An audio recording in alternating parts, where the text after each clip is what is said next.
Hey, everybody. See, y'all are already talking about what you're eating, which, Susan, I know that I'm on a diet because you were on my other show. So, yeah, just saying. That's painful. Actually, I'm doing pretty well on that. I'm going to keep it going. Couple things real quick. We are actually going to get to Revelation 4 today. I know it's amazing because it doesn't seem like we're heading, we'll get there. In fact, if I can stay on track, we may even do 5. All right. I do want to do a couple things first, though. Um, so I've got a couple of questions, or people have asked me about expanding to a Sunday edition. Um, because I want to keep Thursdays a Bible study. I think that's important to stay in the text. But not just having the Moms of Miracles on, or a few other people I want to bring on, but also maybe doing some expanding because I believe that we've definitely gotten to this point, and the reason I'm even entertaining it. Hey, Mary, um, is I genuinely think we're hitting a point where we need to become the church. I mean, not just here. I mean, in our lives, right? We're at a precipice, and we can in the church. We can either continue being the American church, or we can become the church in America. I think we have absolutely come to that point where we need to make that. We have to make that decision. So, if y'all are in favor, like I said, I've had a couple of requests, so I'm going to entertain it. I will leave that to y'all. If there's more than 2 or 3 people interested, I think that maybe that'll be my sign. Um, I feel like I need to do it anyway. So, but I just, you know what, I hate taking steps unless I know that is, that's a weakness of mine. I have rushed headlong into traffic once too often in my life. So that's it, right? Um, just let me know in the doobly doos if that's something y'all are into, and we will definitely consider it. But I think that's the way we're going. I do want to make an apology for the last episode, not on the content per se. I stand by everything. Um, I stand by everything I said. The only thing that I shouldn't have said is I did mention the church's name. Now, luckily, there wasn't a whole lot thrown in there, so most people who know would have already known, even if I hadn't said it. But I didn't even realize I'd said it until later. So I want to apologize because that was. I'd never want to call someone out or a church out because that's not really what I'm trying to do. None of my issues are really about the church individually itself, but rather the church writ large, right? So like I said, that it wasn't something I even meant to do. I do try and keep parts of my life separate. So like I said, it was entirely unintentional, and I've talked to the pastor about it. He's even cool with it, but like I said, still I want to be upfront. Was never my intention, so we're cool there. So we're going to jump into Revelation 4. And Mary, don't worry about burnout because you're right. I am spread thin. And to be perfectly honest, by the end of August, I'm really want to be done with a lot of stuff so I can just kind of settle in to just this. But being on Texas show, being on this show, or this Bible study, it is something that honestly is what's keeping me sane right now. So doing this, like I said, it's not like I wouldn't be doing Bible study anyway, going to church anyway, you know, just basically doing what God would have me do. So I'm perfectly okay with that. I do want to start with a quick prayer, but then we are actually going to get into Revelation 4, and if we're lucky, maybe 5. I know 2 chapters in one Bible study doesn't seem like my speed, but we'll see. All right. Heavenly Father, we thank you and praise you for all that you've done. Thank you for allowing us to come together. Thank you for bringing us people who want to seek after your word and after your will, who are willing to take that step out to be your hands and feet in a world that so desperately needs it right now. Father, I would just ask that your spirit would impress upon all of us the words that you wrote down so long ago or had written down so long ago for us. This is the Revelation was written to us. to prepare us, to give us strength. Please work in our hearts and minds, Lord. Amen. So let me start off with Revelation 4, and we'll dive right into it. Because the thing about 4 and 5 is, in many ways, it's sort of a setup. So really, a lot of things that we would discuss are more informational, sort of connecting them to other things. So if y'all have questions, again, just type in the doobly-doo. I'll answer, or at least pretend to. Chapter 4. After these things I looked, and behold, a door standing open in heaven. And the first voice which I heard was like a trumpet, speaking with me, saying, Come up here, and I will show you things which must take place after this. Immediately I was in the Spirit, and behold, a throne set in heaven, and one sat on that throne. And he who sat there was like a jasper and a sardis stone in appearance. And there was a rainbow around the throne, in appearance like an emerald. Around the throne were 24 thrones, and on the thrones I saw 24 elders sitting, clothed in white robes, and they had crowns of gold on their heads. And from the throne proceeded lightnings, thunderings, and voices. 7 lamps of fire were burning before the throne, which are the 7 spirits of God. Before the throne there was a sea of glass, like crystal, and in the midst of the throne and around the throne were 4 living creatures full of eyes in front and in back. The first living creature was like a lion, the second living creature like a calf, the third living creature had a face like a man, and the fourth living creature was like a flying eagle. The 4 living creatures, each having 6 wings, were full of eyes around and within, and they do not rest day or night, saying, Holy, holy, holy, Lord God Almighty, who was and is to come. Whenever the living creatures give glory and honor and thanks to him who sits on the throne, who lives forever and ever, the 24 elders fall down before him who sits on the throne and worship him, who lives forever and ever, and cast their crowns before the throne, saying, You are worthy, O Lord, to receive glory, and for you created all things, and by your will they exist and were created. So, what's happening here as we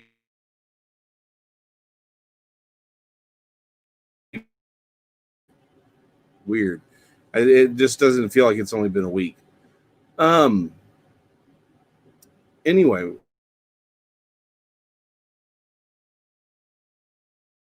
people will. Oh, it looks like my computer is being a little fussy here. Hold on. Let me reposition it here.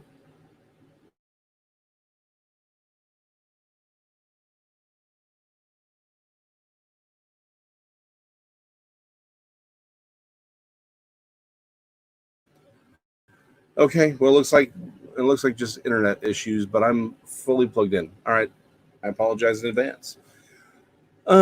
Just part and parcel of a live show, right?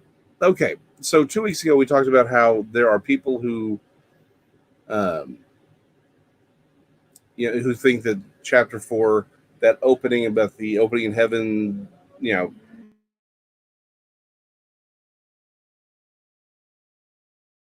don't think that's the case. I think this is just him describing what happened, right? um, so what happens though is the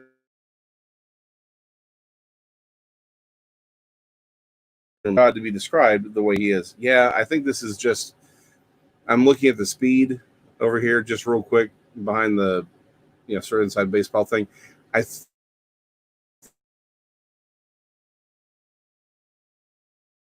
think this is just going to be the way it goes. I may cut it a little early in case that's the case. But anyway, so he enters the throne room. And he talks about this sea of glass.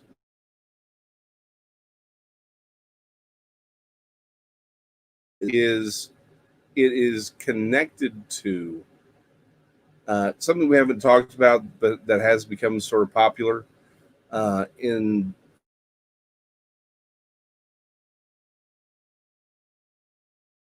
talking about that yet. We'll make that another show. But you know what, Mary, this may be about someone that wanted of the people who wrote the Bible, right? Is that the earth was here, below was the abyss, right? We're talking about the sea or the abyss,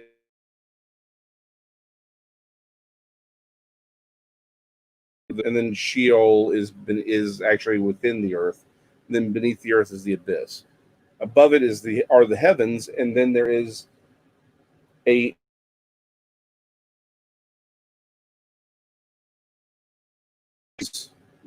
why the sky. Honestly, that was their explanation for why the sky was blue, and that heaven sat where God sits is on top of that wall.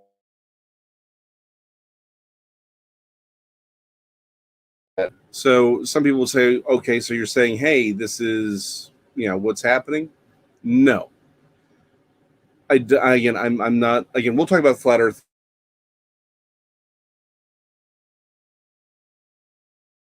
indicative of something else happening. I think what's happening with this is it is tied together, and I think what we're seeing in Genesis 1 is literal.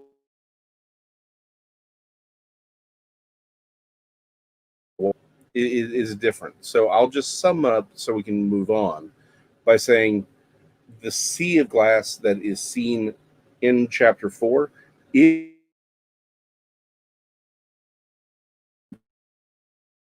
Genesis 1 that's separated from above and below, right? It talks about the separation of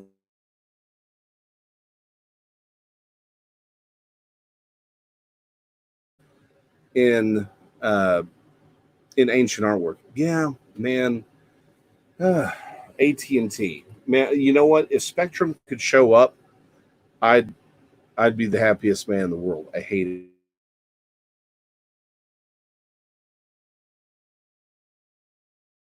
But I think they're just jacking with the system. Um, but so that's what we're seeing, right? It's that floor that everything is sitting on is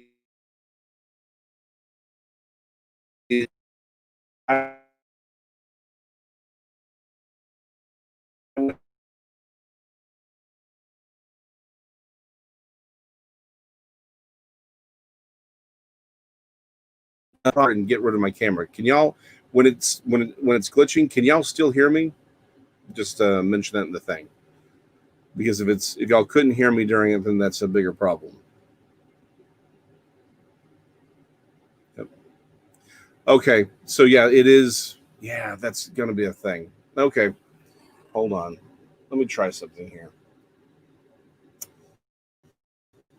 Yep, that's what I was afraid of. Let me try something real quick. I'm going to switch. Yeah, it's already set in low definition. Okay, I'm gonna turn off my cam, which is no real loss to anybody, but by reducing down the information going out that I can sort of accommodate AT&T's really terrible service.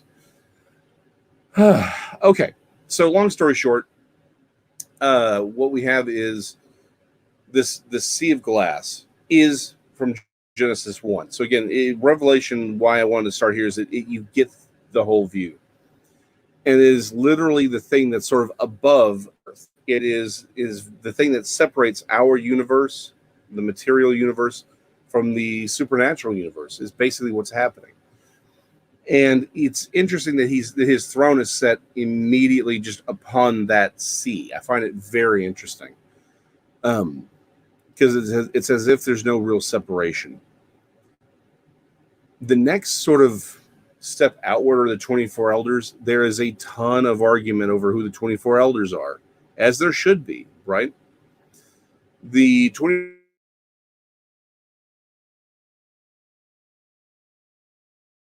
the the first 12 are the brothers that make up the different tribes of Israel.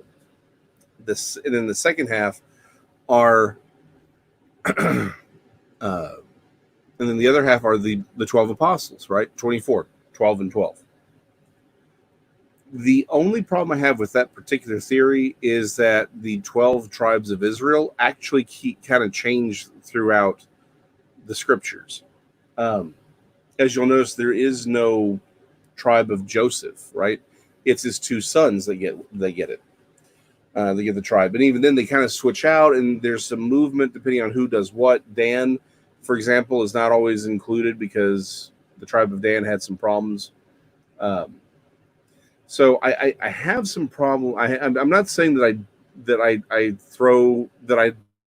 I'm not saying that particular theory isn't possible. By the way, Susan, yeah, you're right. Well, that's the thing is we're not supposed to be throttled down at all. Definitely not in the house anyway. So I think it's just they're doing work on the lines or whatever.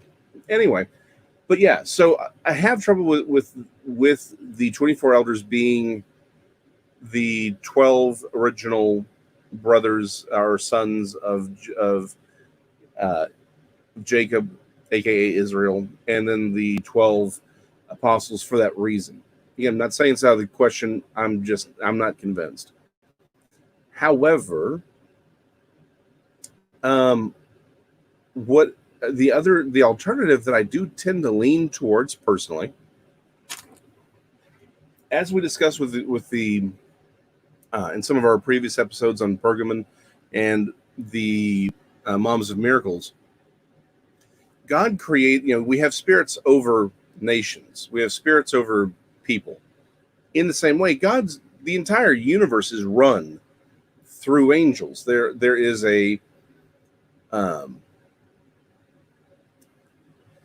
it's run by God. It's sort of having a council, right? We see this all throughout the Old Testament. There's a council of gods. Obviously, he's the God, but there are these other councils. He has creatures and angels that he specifically set up in order to oversee the functioning of the universe.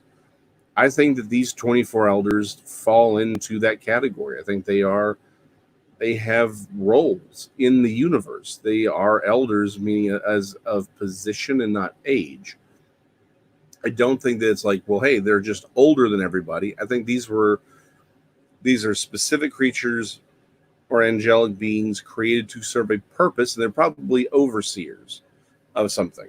Again, probably the functioning of the universe. And so that's who they are. Then we sort of take one more step in and we see the four living creatures, which, again, we've seen all the way back in Ezekiel, right? The infamous Ezekiel's wheel. That's a whole other conversation we'll have again on another day. But what I will say is this. That is a terrible misquote. It is not Ezekiel's wheel, because each four angels or cherubim had a wheel within a wheel beside them. So it wasn't one wheel. It was actually four wheels, because they were the wheels of the chariot. The chariot is actually the throne of God. So Ezekiel, they always say it's Ezekiel's wheel. It is not a wheel. It is wheels, and they are wheels of God's throne. But we see these creatures again, and they look slightly different from what we've seen in the Old Testament, and yet they're very clearly the same. Why are they different? I don't know. No one really has a good theory on that. That, at least anything that I'm a fan of. I do think, however, is entirely possible, because there is a connection, as we'll see throughout the rest of Revelation, that there is a connection between angels and stars. I think it is entirely possible that their look is connected to cardinal positions, that they are actually representative of particular solar constellations, like Taurus and Leo, Aquarius, things like that. And I know a lot of people are like, well, that can't be the case because the Bible forbids astrology. And yes, it does forbid astrology, but we have to remember the Bible is very, in the Jewish people themselves, are very big into astronomy. There is a difference. Astrology is looking to the stars to govern your life. Astronomy is looking at the calendar that God himself made. And there's a lot within the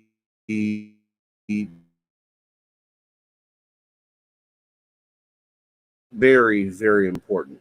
I would not be surprised if each one of these four creatures, because the cherubim or the cherubim are also called in certain traditions, particularly within the Middle East, they're called the pillars of heaven. So I do think that they do align with north, south, east, and west, and that's what they are. They are the pillars of heaven. They're the things that uphold God's throne in a very literal manner and probably metaphorical as well. There's a lot that we'll play with as we go on a little bit more, but I do think that these creatures have far more meaning than just being, they don't just look weird, they have a purpose to look the way they do. And it does seem to be very intimately connected with the night sky, as is a lot that happens in the book of Revelation. Again, the connection of stars to angels is very, very important. And we see it in Job. We see it all throughout the Bible. So I don't think that we can separate the two concepts. What I find interesting, though, is they are all dedicated to worshiping God. They clearly have some other roles, right? And yet what seems to be their primary concern is worshiping God. Because I think that it is telling us just how profoundly, not just powerful,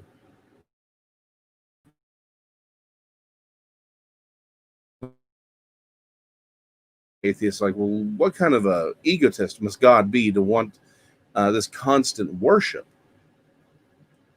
And I think, honestly, the thing I've come to over the last few years is I think about my wife, right? I want to tell her all the time. I want to make certain that she knows that I didn't care for her, and I like to tell her she looks good, and I like to do these things. How much more infinitely will we feel like that towards God when we're in his presence? They are worshiping him day and night. It is simply a byproduct of being within the presence of God and experiencing his love directly. It is, instead of it being an example of God's egotism, I think it's an example of his glory. The fact that this is just all they want to do. And I think it's very indicative of what we are going to do, because I think we're going to want to. I think that we're not going to be like, oh, this is what we do now. It's the only thing we're going to want to do. In fact, I think they're going to have to pry us from worshiping God so we can do whatever else is we're supposed to be doing. Those are really all the main points I had for chapter 4. So I think we will go on to chapter 5. If anyone's got any questions.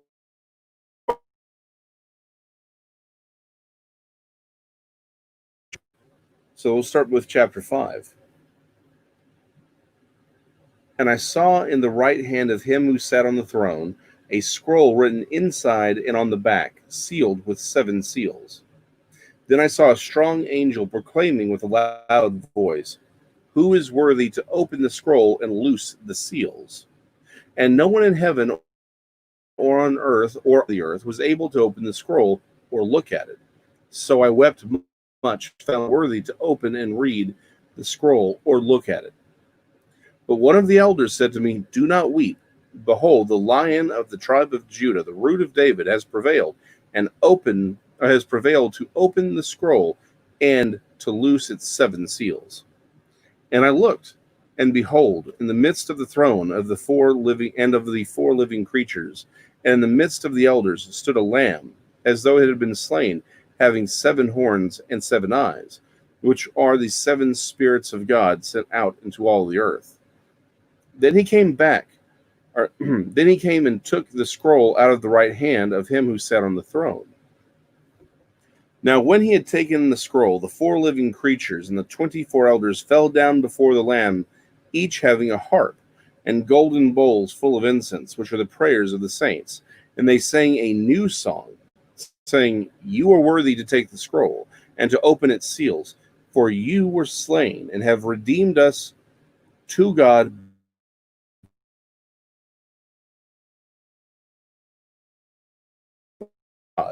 and we shall reign on the earth.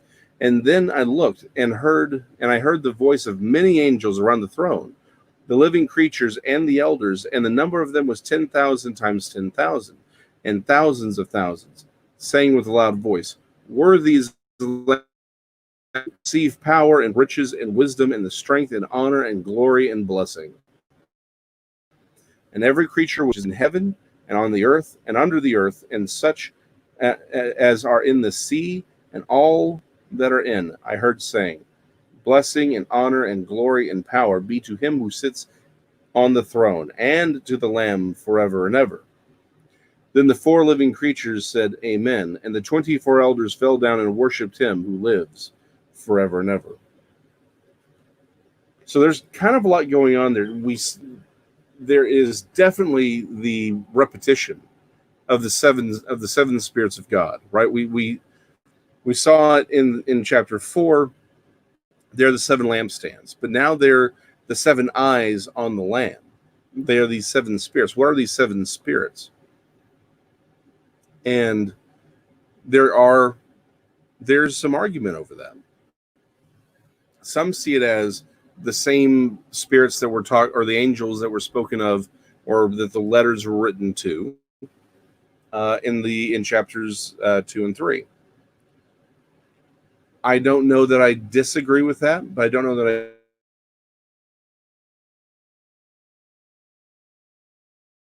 angels are sort of unique because while they had roles, they did seem to be more like the Thing, right? They seem to be more like, I'm trying to think of a good metaphor here. They were the goat. They were God's, sort of their own little roles, but mostly it's like, hey, you guys go do this, and they went and they did it, right? So it's like they were a part of the structure, but sort of off to the side, reserved for special events. It is entirely possible that those 7 spirits are the 7 archangels.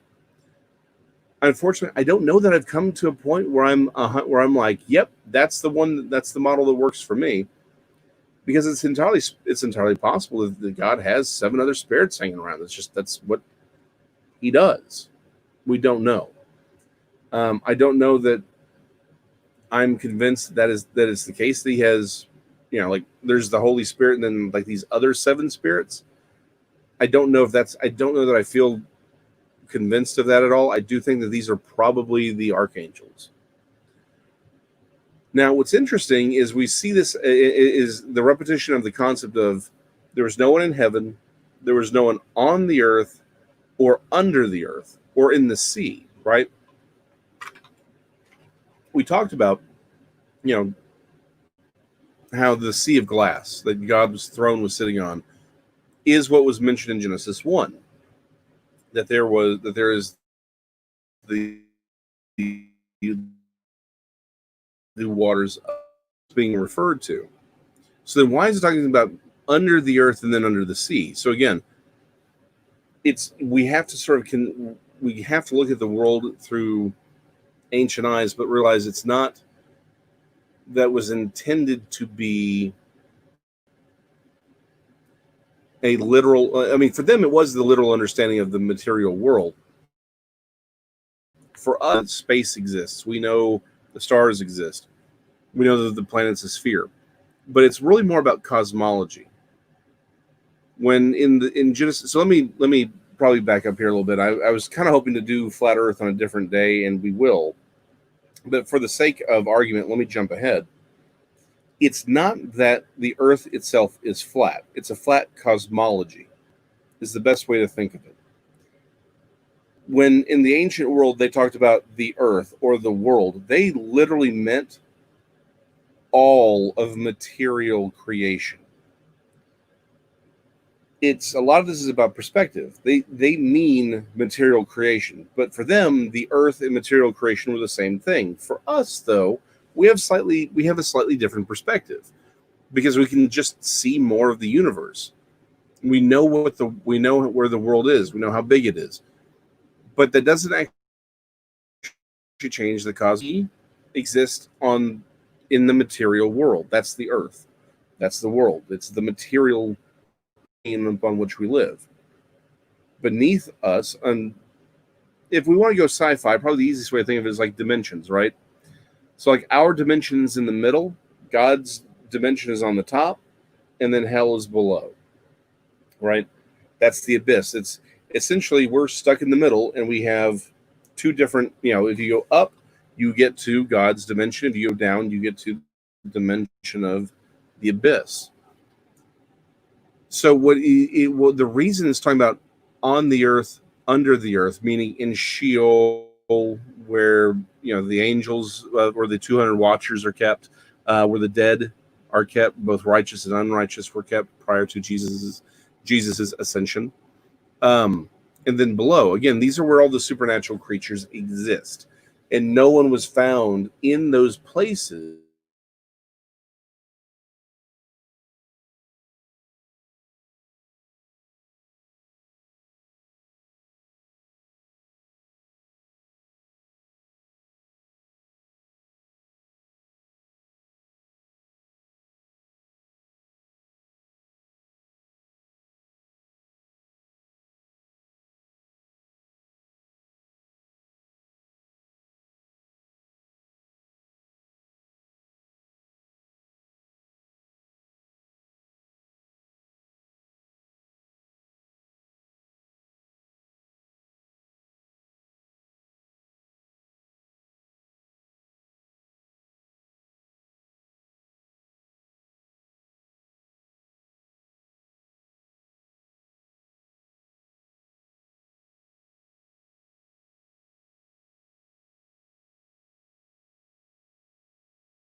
it looks like this is just not going to happen today. I think somebody's out to shut this thing down. So I mean,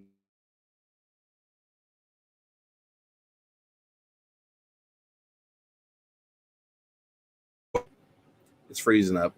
Okay, guys, I'm sorry, but at least we got a chance to talk about this a little bit. Yeah, no one was found in those places.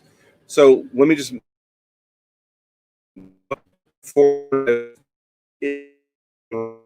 above watching the sun.